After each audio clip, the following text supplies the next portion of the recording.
Hey, everybody, welcome to Love and Reload, the voice of the relocation industry. I'm your host, Ben Cross, and I am blessed and honored to bring a phenomenal guest to you at a special time right now. I know it's early for those of us in the United States.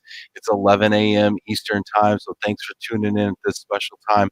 But we had to amend our normal schedule to bring a voice from the Philippines. Yeah, we've got our first guest from the Philippines to bring us an Asian perspective on global mobility, Miss Emmarie Castañeda from Unilever. So excited to have her on. She's got some fantastic topics to talk about. So I'm really excited about it. I'm so happy you're all tuning in and taking time. Maybe we'll call this the brunch edition of Love and Relo. So get your mimosas and your flapjacks ready, and let's dive into it. Before we get started, though, I want to go ahead and first say before anything, make sure to subscribe on YouTube, subscribe on Facebook. Make sure to go follow us on the Love and Reload page on LinkedIn as well. We're going to get more active on that. You can also find us at Love and Reload spelled out on Instagram. So go follow us on Facebook, follow us on YouTube to get the alerts because they don't always come through on the LinkedIn. So that all being said, let's go ahead and talk about the July Book Club Book of the Month. The book of the month is right here. It's called Fear is My Homeboy by Judy Holler, How to Slay Doubt, Boss Up, and Succeed on Your Own Terms. If you want to holler at Judy, her email is, what is it? Hello at? Is it hello at? The scrolling thing I got messed up. Email hello at judyholler.com. You can buy a copy directly from her. You can buy it on Amazon. It is not on Audible, so you got to do it the old fashioned way. And sign up. Let us know. Let Jana know. Let me know. I really need some folks to sign up for our book club discussion on July 27th. And then we will have the author, Judy Holler, on July 28th. Look, she even sent me a signed copy. How awesome is that? I love it. I love her handwriting. So I'm a big handwriting person. So that's fantastic. We're going to learn about conquering fear, overcoming that, and being who we are destined to be. So I really encourage you all to check that out. Thanks so much to Judy. So we got some folks tuning in here. We got people chiming in, coming on LinkedIn. If you're watching right now, make sure to go ahead and leave your name, your company, give your company a shout. Let me know where in the world you are. Leave questions as well, because we got some fantastic topics to cover here. Let's see here. I'm going to bring Emmarie out now. Emmarie, how are you? Hey Ben, how are you? I'm good. How are you today? Oh my gosh, I'm so glad right now to be here with you, to be talking to you. I'm so excited about it. I was just kind of reviewing the content and the show notes and everything we're going to talk about today. I mean, we're going to talk about your global mobility journey, which I think people always kind of resonate with, as global mobility is kind of a funny industry and how we all got into it and found ourselves here, right? You We're bet. going to we're going to talk about from an Asian perspective, which I think, frankly, our show has not always done a great job about prioritizing. So I want to make sure that we have that perspective. And we're going to talk about kind of building inclusivity and what the skills are in the future to make us successful as global mobility professionals. So really excited to have you. What time is it where are you and what time is it right now? Okay, it's actually 11 p.m., 11:04 in fact, in Manila, Philippines. Nice. Um, so hi everyone from Manila, Philippines, and it's a very cool night at 27 degrees Celsius, and that's your 80 degrees Fahrenheit. So Oh, wow. weather is relative, right? That's a cool night. A cool It's night cool night. in the southern hemisphere. It's winter. Where is it? Winter where you are technically? Oh, there's no winter here, There's no. unfortunately. It's just wet and dry season. So it is going from the dry season to the wet season. That's why we're at a very cool 27 degrees, 80-degree Fahrenheit.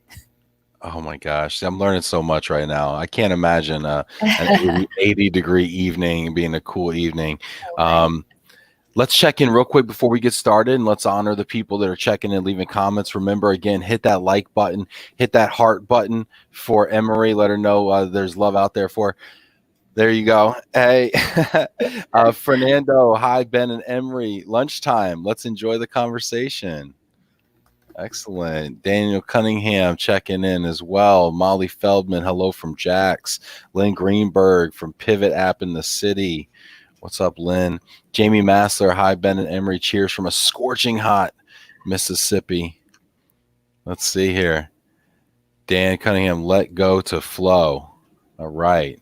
Janaina, lunchtime in Brazil. Happy Thursday.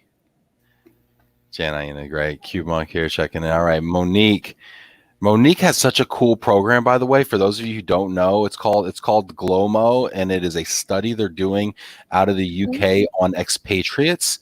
So if you are an expat in certain countries, I think it's like Brazil, Ukraine. There's like four of them. She's actually studying the expat experience. So pretty cool. Debbie Burdorf Samanen relocation in Louisville, Kentucky. What's up, Samanen? Sophia, hey Sophia. I've been Emory Anchor relocation in Mexico. This is fantastic. Heart relocation checking in. Victoria McCullough checking in.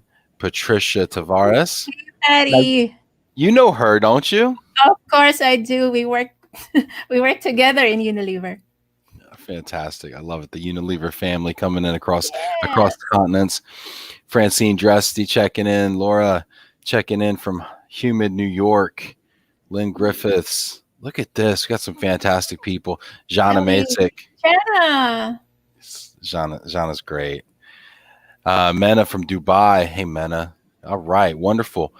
This is fantastic. I'm very excited about this. First, let's go ahead and jump right into kind of your story before we get started really into the meaty topics. But let's hear your story.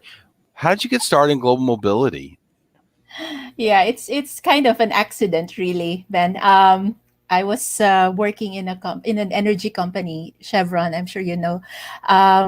And 10 years into Chevron, I was doing a project management role for the company, and actually transitioning into the Philippines some of the work for HR. And I kind of found out that there was a job opening for HR services. And I dove right in, and I got the role. I got the job, and it turned out to be managing a newly formed operations team there. And one of the teams was global mobility operations. It's actually back office work. Um, doing contracts and cost estimates. But eventually, when I grew into the role, I built the talent capability and grew the team to even include more customer facing consultants. And now I hear that they are also, supporting the US as well with night shift operations. So really good to hear that they have really grown a lot. And in about 2014, I moved to an Australian financial institution heading the global mobility team, again out of Manila. And in 2019, I moved into the global mobility manager role for Asia in Unilever. And here I am today. But Wow. also, I had a I had a short stint working in the US as well. Around 2013, 2012. And I had a short term assignment in the US. But What was that like? it Yeah. wasn't my first love. I was a business analyst. Project management was my first love, and then HR. But I somehow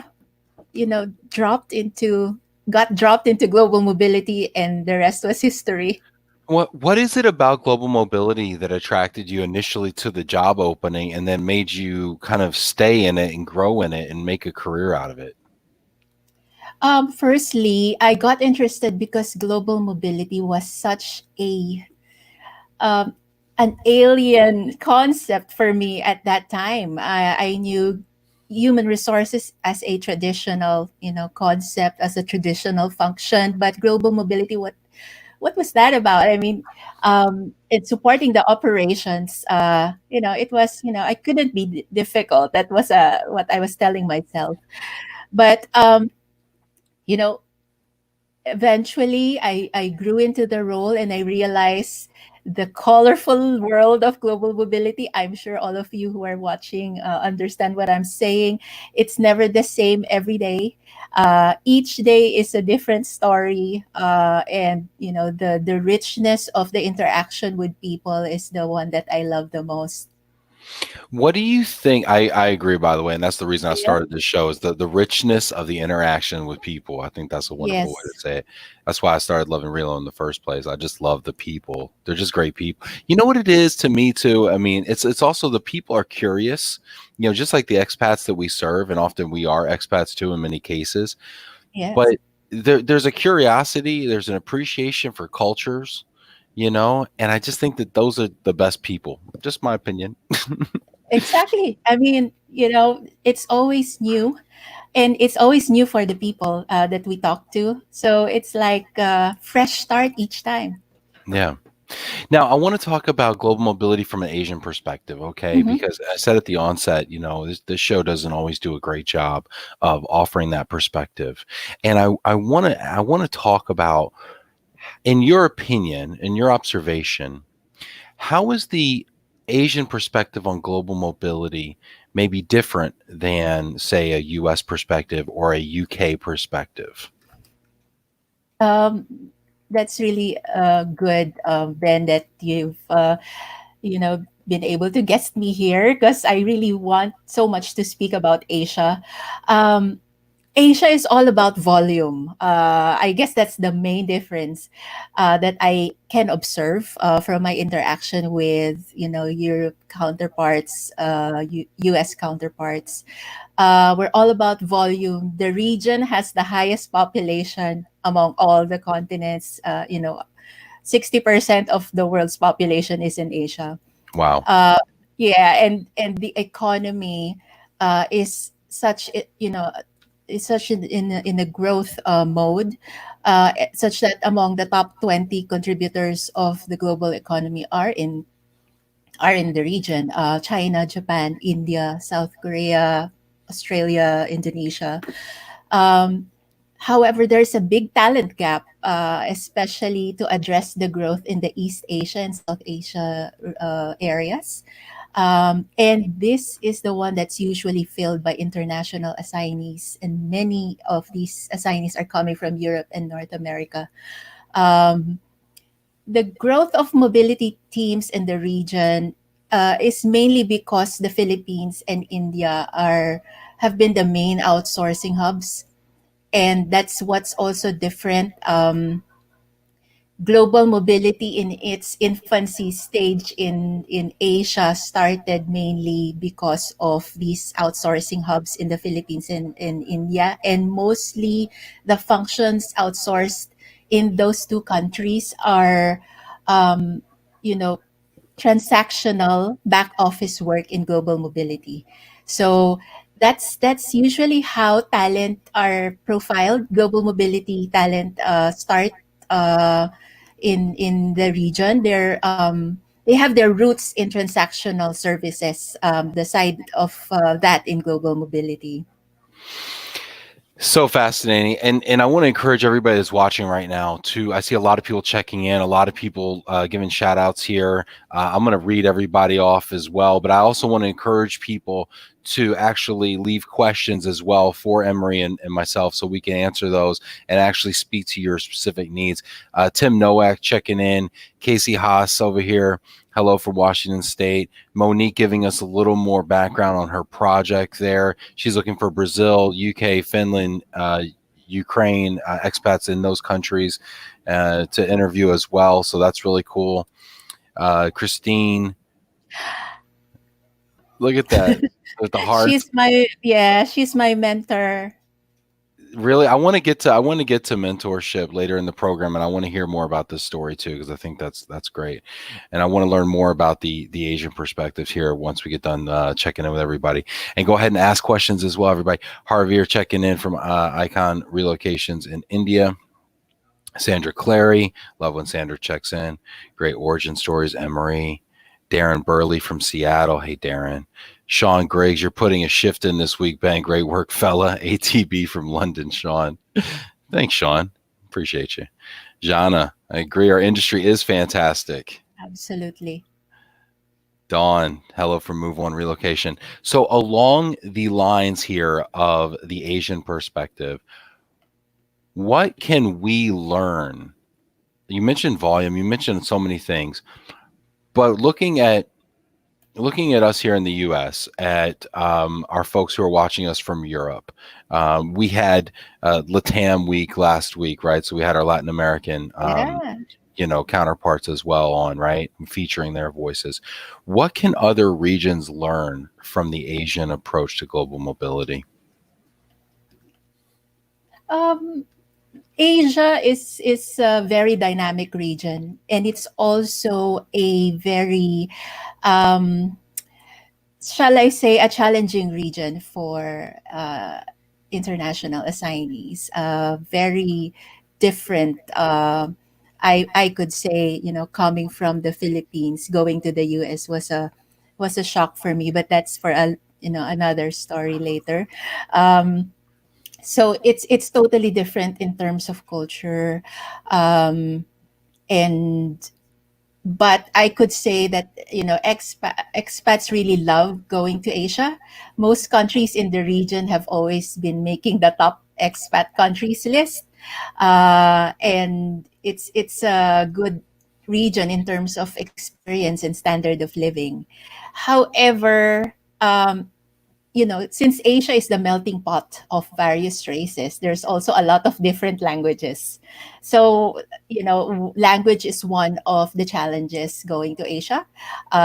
So, if you guys are moving people to Asia, that is one of the main, consideration to quickly assimilate. Maybe consider language training as part of the package. And then another big challenge that I'm seeing is also most Asian countries have very conservative, practices and culture.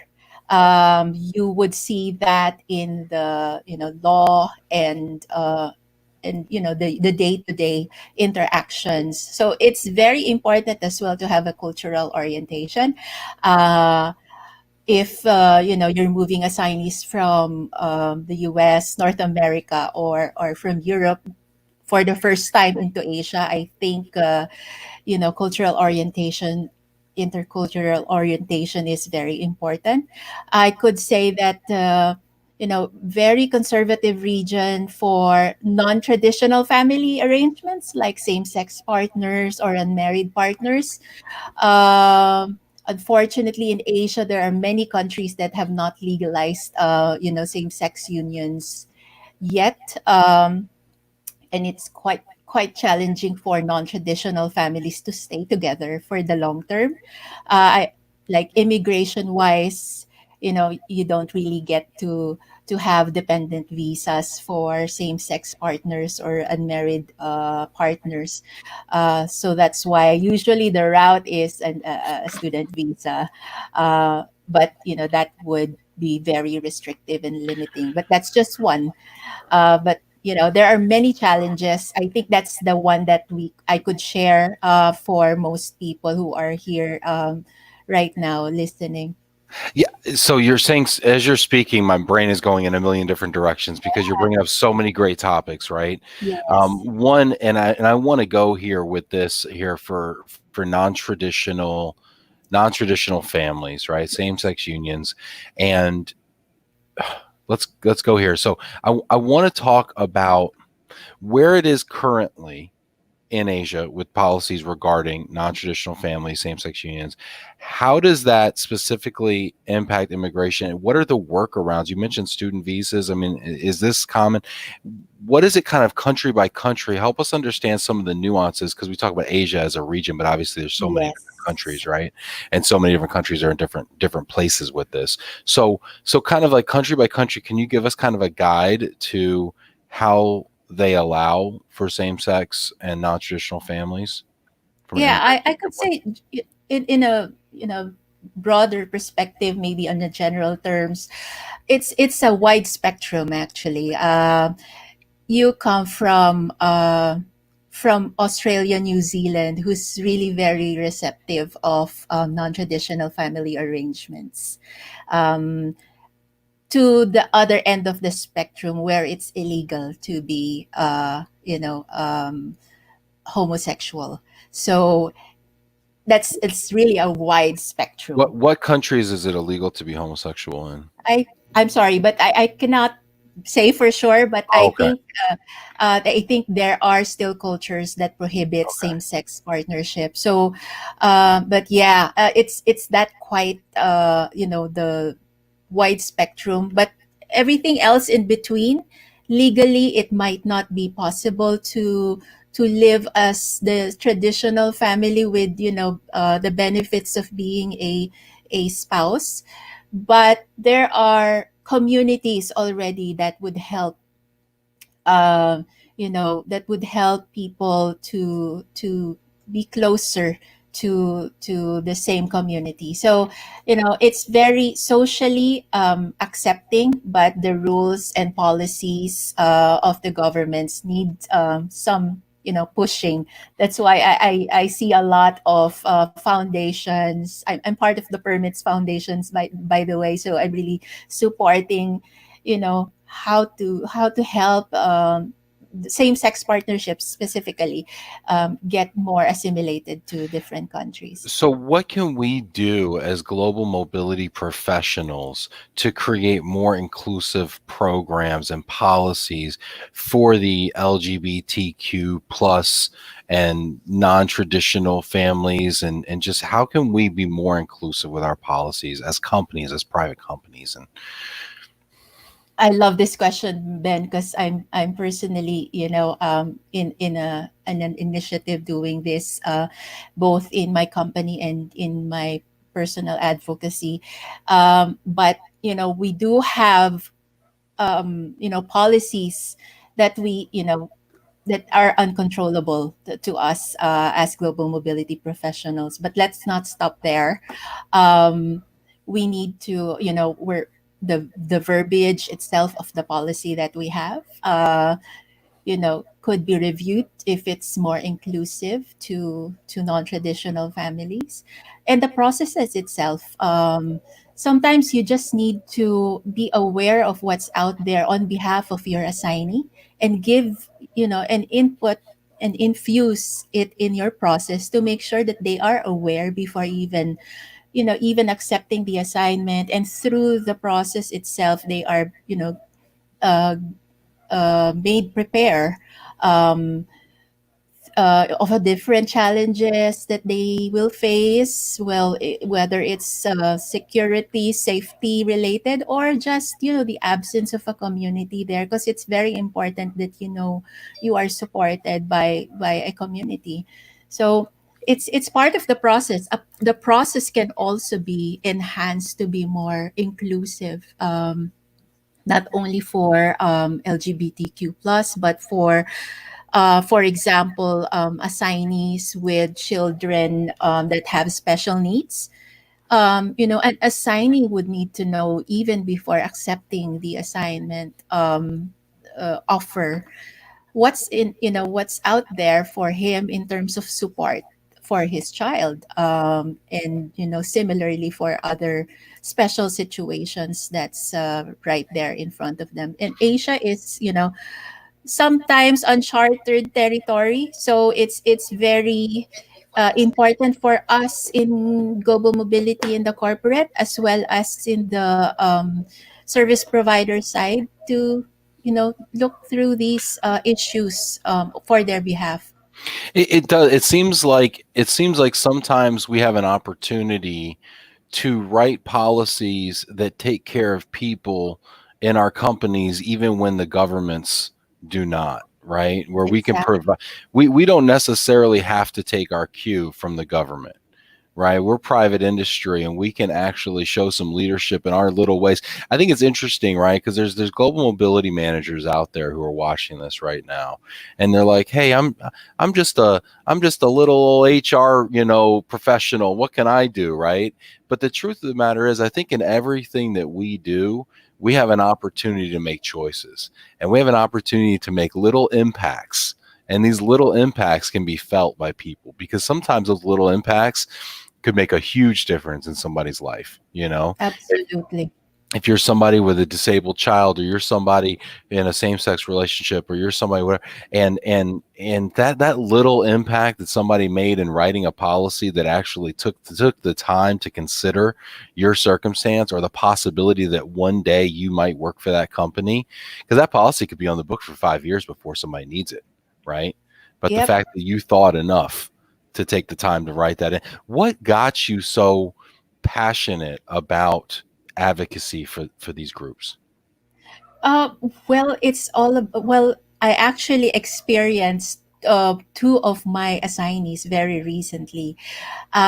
Experienced the hardship of a same-sex partnership, and it's so hard to get into China, for example, without both are gainfully employed. The spouse or the partner is has gainful employment back in the home country, but it's just so sad that he won't be able to have the similar opportunity in the host country, because they want to live together, and they are a family unit and they should live together.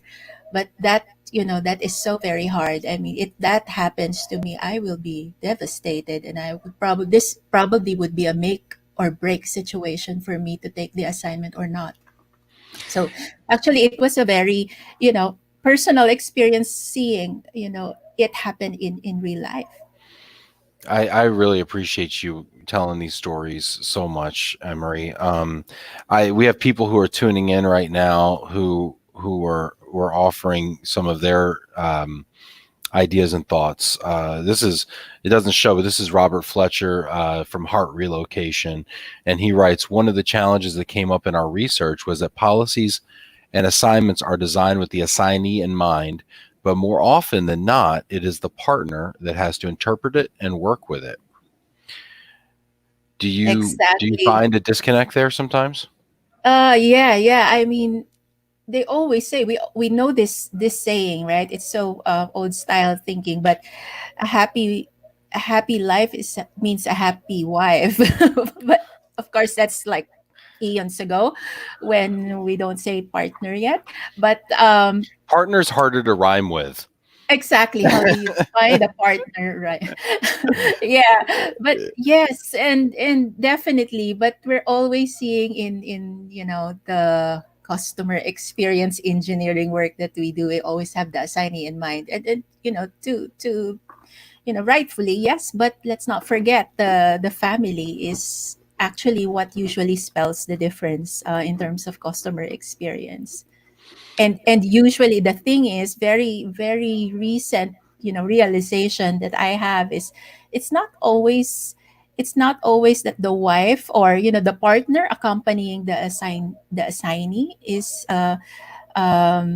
you know we always have the idea that he or she is home and taking care of the relocation activities, while the assignee is busy working and getting immersed already at work.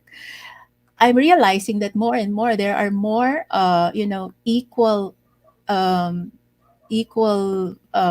couples already out there, and with the partner being really gainfully employed back in the home country, and really a career go-getter as well, and we can't really count on the partner being always there to take care of the little things. So we have to throw out the window all the preconditions that we have actually thought of before in terms of the persona of the accompanying partner. So it has changed a lot, really. Robert goes on to say one assignee partner commented that they were not an employee of the company, and it took a lot of time and stress to get to grips with the program. Mm. They were not an employee of the company. Let's see here. We have a question here from Gabby. So interesting. I see global mobility in Asia as incredibly strategic now. How do you handle the fast moving environment that you work in? Workplace wise, I have a small team, a lean team, and they're like 100% on top of their assignees. I actually, I see it better that an employee, a global mobility consultant is focused on a country, because really the countries within the region could be different from another in terms of legal nuances, compliance nuances, different practices, and let alone different company practices, right? So I really have to have a specialist for a country, because of the high volume, and then differences in work, styles of people as well. And do you manage your relocation activities within your team, or do you use a relocation management company? Oh, we do use a relocation management company. We are partners with two vendors for Okay. relocation and tax and immigration. And do you separate that by region? Is that kind of the two vendors is by region of the world, or how? Oh no, they serve globally. We Okay. just have a separate service provider for relocation. Hmm. Okay. Let's see here. We have another question from Lynn Mecca. Hello from Hi, Netherlands. Lynn. Of course, I have my Unilever family here. Yeah. She says, can you please expand on how much the Asian governments use technology for immigration? Oh, I can only say Australia and New Zealand are the most online, uh, and connected, immigration agency. But the rest are like, really behind. Really not really connected with tax, for example. But I do see Thailand as having both immigration and tax, with the same database. So, but the rest of the countries, they're usually operating in a very low technology environment. So you will feel that when you see, applications for visa taking a long time, and bring, your agent would still have to bring physical signed copies of documents to the agency, and a lot of really physical action happening there. I have another question here for you. So just kind of looking at the region, right? We talked about perspective. What is the talent pool like in Asia for global mobility? Just within global mobility, how would you describe it, or what are some of the interesting things that you think others should know? Yeah. For one, Singapore has a very good talent pool for global mobility, because of, it has been the melting pot of all, the hub of financial and marketing in the region, and in Hong Kong as well. I've seen a lot of even relocation companies being based both in Singapore and Hong Kong, and a lot of global mobility corporate practitioners that are really seasoned, and some of them are, I really look up to, and who are based in Singapore. But I could say that beyond Singapore and Hong Kong, the talent pool in global mobility are really on the outsourced transactional type. And that's what I am actually one of the things that I'm really advocating for, is the improvement and increase of the talent in of global mobility in the rest of the region, especially for the Philippines. I'm starting with my country, because everybody in global mobility here in the Philippines probably has its roots in a big outsourcing company, who started, supporting North America or European companies with back office support for global mobility. Um, but we know that to be an effective global mobility practitioner these days would require a lot more than Of course, it was important at that time to, have to be really process driven, operational. The operational savvy is there, but we know that we have evolved a lot in the past 10 years or even 5 years, to be more, to evolve differently now, and we know that to be an effective global mobility professional, you have to be really strategic, Hmm. right now. So I'm in fact, I have a story to tell. Please. I have a friend, who is, the lead, global mobility executive in another company, in an Australian company, and they're wanting to set up a group here in the Philippines. And he was asking me, could you tell me, some candidates that I could have for a global mobility head? And I said, "Ooh, let me check." And then I could just count in, with my fingers how many, global mobility managers that I really know and can recommend. And that's a realization for me. There's a really shallow talent pool, shallow bench in the Mhm. Philippines. That's why, hey, this could have been a good opportunity for us. And yet we need to build that talent instead, rather than, have it at that time. It sounds like there's a very broad talent pool and a very tactical talent pool. But what Absolutely. you're describing is the depth of knowledge and the strategy, the strategic expertise, I think, right? And I think it's Yes. so interesting that you talk about this because, we look at this in our careers individually. We say, I want to move from tactical to strategic, and from frontline worker to, the corner office, right? And make the Oh decisions. yeah. We talk about this in global mobility as a job function, moving, to get a seat at the table, right, and be able to Yes. to sit at the big table at the in the boardroom, and talk strategically about talent. And it's interesting to talk about it from a country standpoint as the Philippines, because you mentioned so many folks had outsourced to the Philippines, so there's a huge swath of tactical proficiency there, where people know how to do the job operationally. They understand how to process the orders, and service the transferees, and do the stuff that makes people move. But to your point, creating the expertise to know how and why to move people where and when, and I think that's very interesting.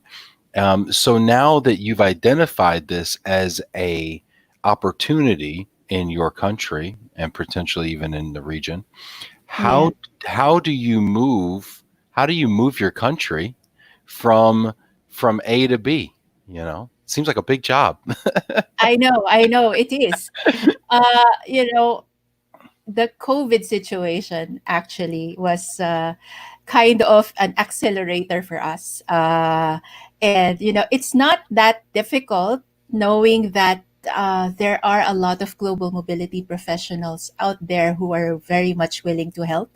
In fact, in this, lockdown, we have a lot of, countries on lockdown, and immediately, almost immediately, global mobility network roundtables, meetings, chats, connections, even, love and relo, definitely have started to, the energy around it is so huge. And I was really happy to have been connected with this network. And it's good because, uh, you will see that the learning that you get is now boundless, without any boundaries.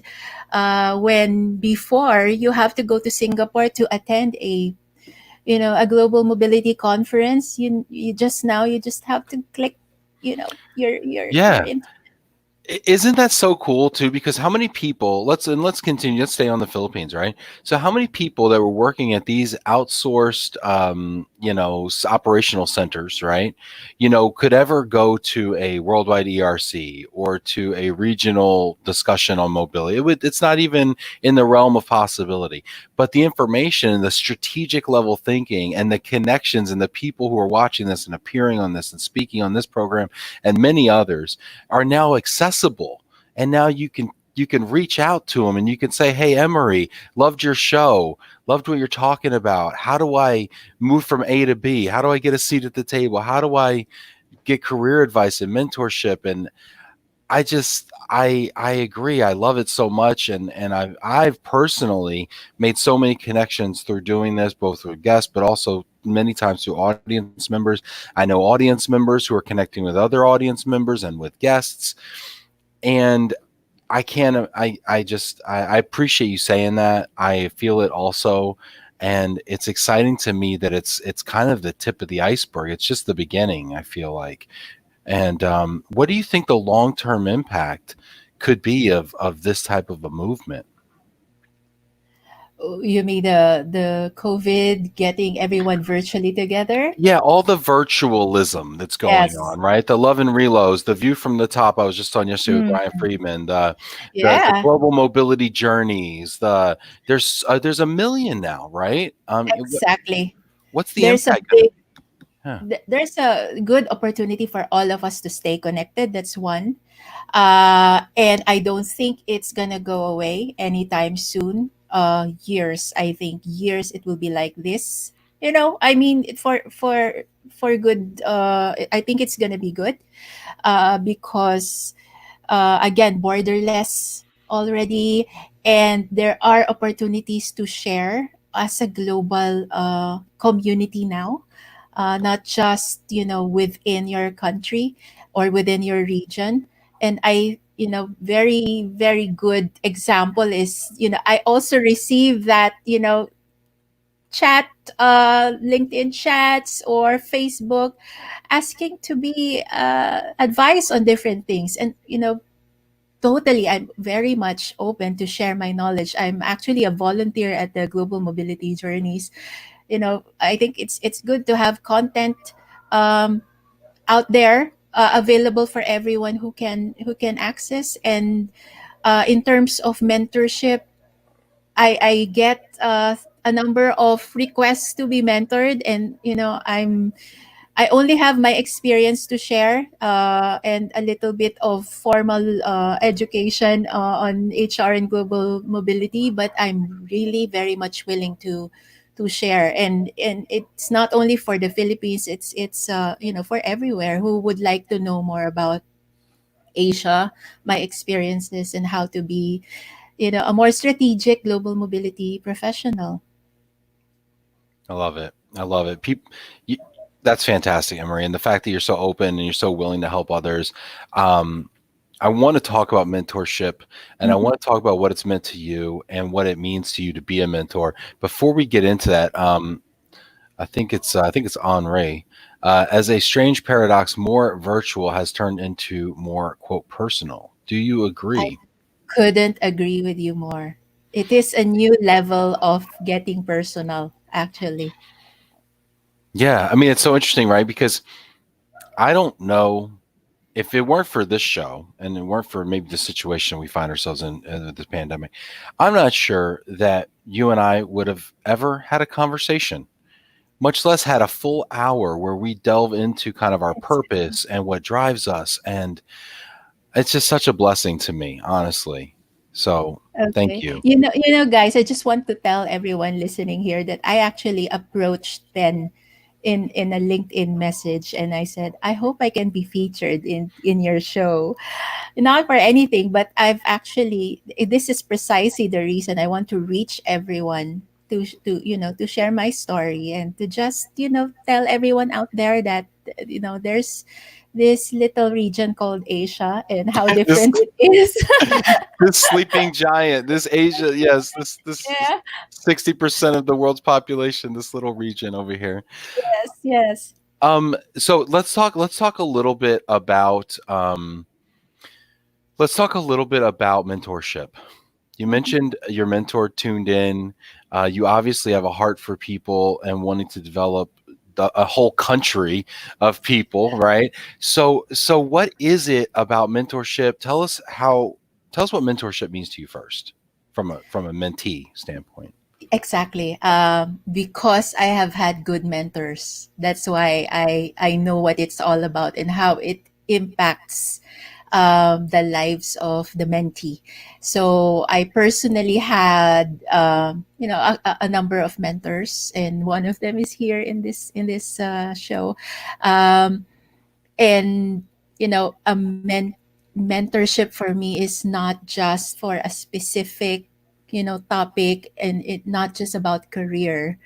Probably that's coaching, but mentorship for me is like you letting those people into your lives. I've being open with your purpose, starting with your purpose, and then go from there with really important conversations to really help you deal with your challenges in life.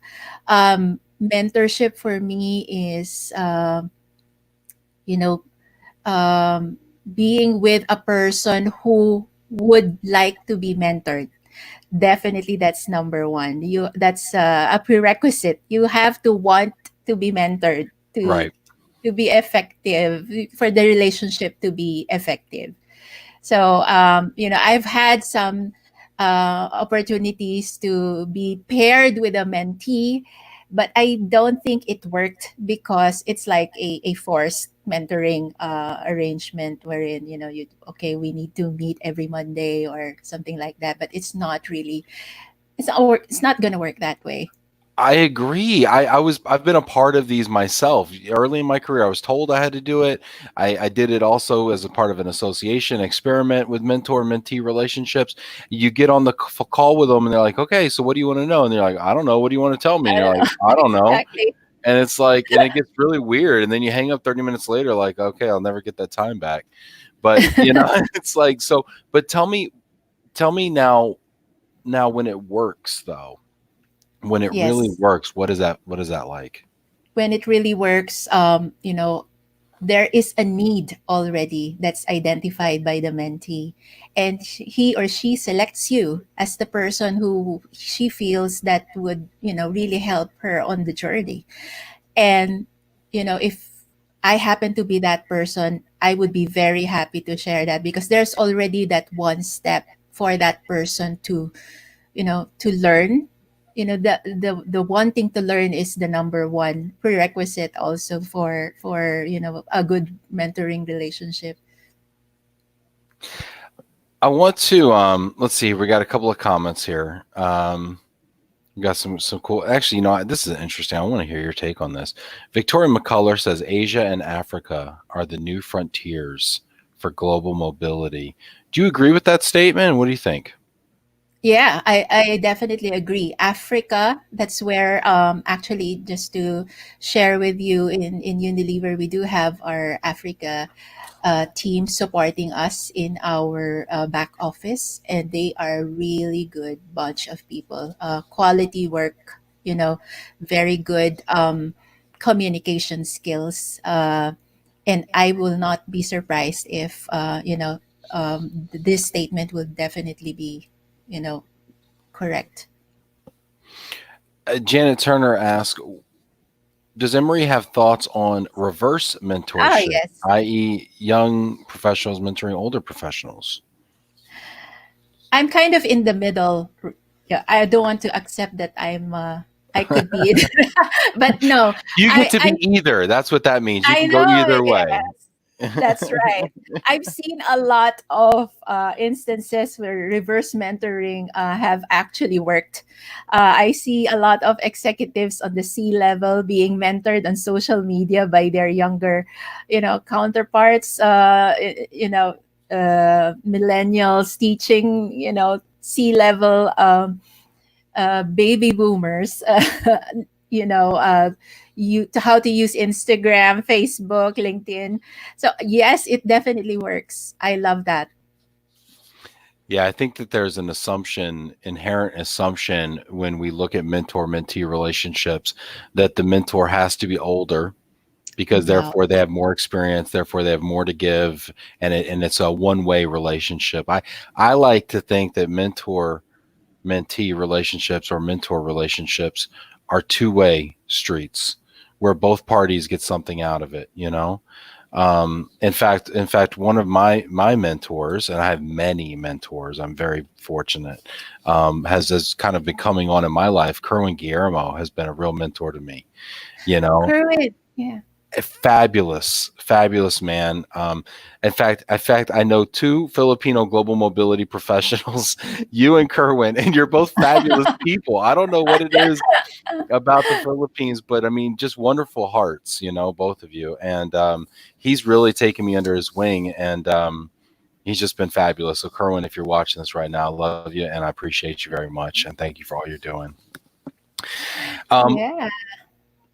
I we have have go ahead. a lot of good mentors, and I've had one mentor who we started, me as the mentee and she as my mentor, and eventually we got so comfortable with each other that the tables have turned. I became a mentor for her and she became a mentee, and then we eventually realized that we're scrap the labels. We're just lifelong friends, and we advise each other on different life issues. So it's just a label.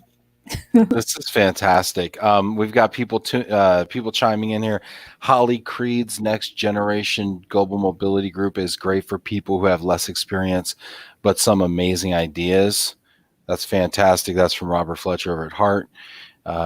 Your good friend Patricia Tavares says we have an Yes. internship in Unilever Brazil that is done reversely. Interns are over 50 and are mentored by young leaders up to 30. Nice Wow. one. Yeah. I'd love to hear more about that. I'm gonna have to get Patricia on the show too. She's gonna have to tell me all Yes. about it. Oh, she's wonderful. Yeah. Let's see here. We have some more questions here. Harvier says, do you anticipate the COVID-19 pandemic forcing major changes to global mobility policies, or would it be better to wait and watch how it works out ahead? That's a good question. As I've said, COVID and this pandemic have actually accelerated a lot of things for us. Yes to major changes, definitely, and no to wait and watch. I cannot just watch and wait about how things transpire. I'm more for agility, making little changes and seeing how it works, and being ahead, rather than being more uh, you know, just reacting to situations. So I'd rather be consulted by my, executive membership team to be asked what's next for us in terms of our expat population. I would rather be in that side of the table than on that side just to respond to already an issue.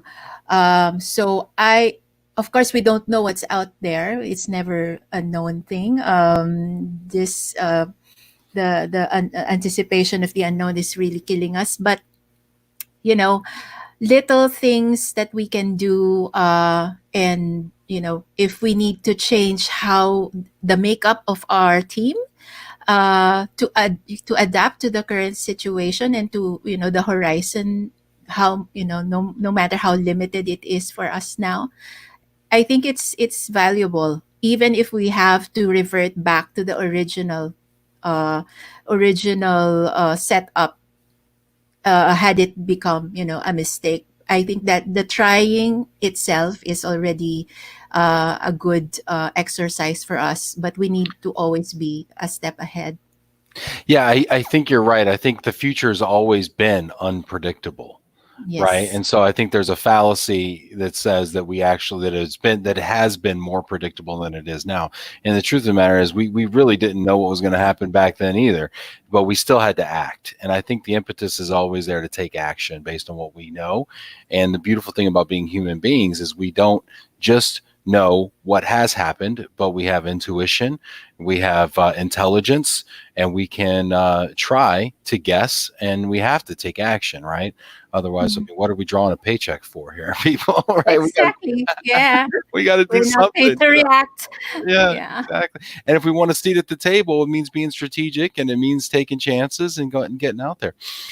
Yep. Yep. Sophia, it's so nice to see you here, Sophia. She says, that's so true, Ben. So, taking that into account, what would be the best way or channel to set that up? And Sophia, I got to tell you, I don't know what specifically you're talking about because there is a little bit of a delay. So if you'd write me in the comments just a more exactly what you're talking about. I think you're probably talking about mentorship stuff, but just let us know. We're gonna take one more question while you write that out here. Mena says, I'm happy to be mentored by Emmarie. Oh, we have a taker here. Yes. Oh yeah. Oh yeah. Mena is an open book. She's always asking for advice and to grow in global mobility. She's out of Dubai and she focuses on immigration.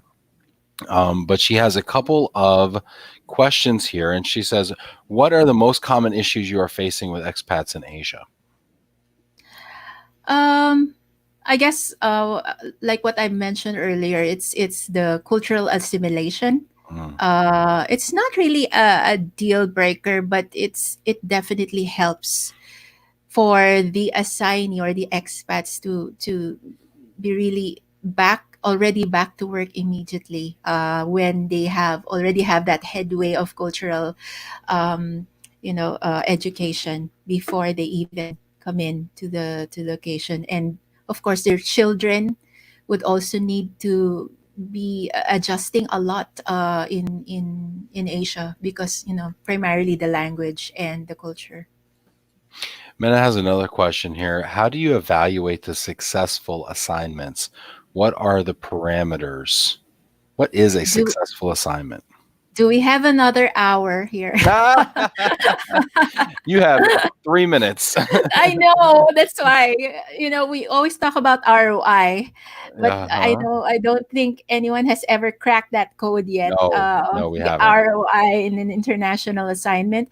But we always see right now a determinant of success by the customer experience. We always talk to our assignees. I think one of the best practices is the manager or everyone really has the time to talk to the assignees and really listen to what they're feeling in all of the assignment life phases, whether they're starting, but most of all, during the assignment duration itself. So listening to the pulse of your customers is always a good start to listen to if it's to determine if it's a good assignment or not. Your point about ROI is a beautiful point. I just want to riff on that for one moment. Okay. I think for those of you out there who are faced with the question, what is the ROI on this program? What is the ROI on this activity?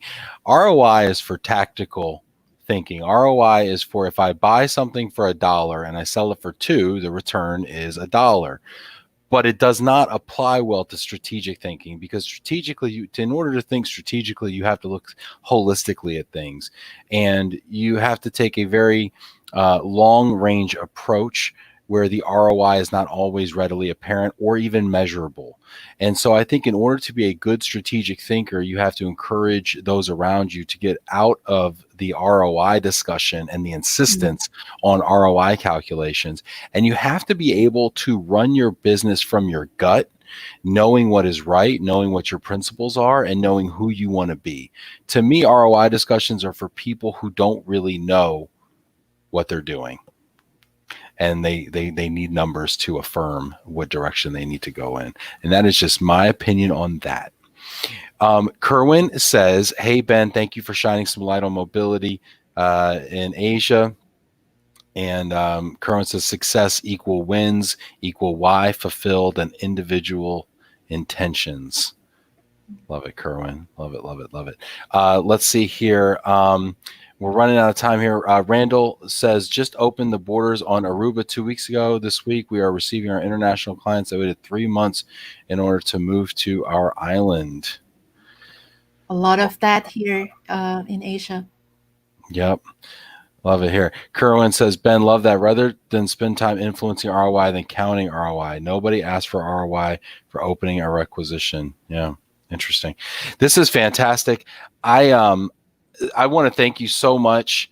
Thank you so much, Emmarie, for being on the show. I want to leave you at the end here with an opportunity just to leave us with a final word for those of us who are watching. What would you like to leave us with today, Emmarie?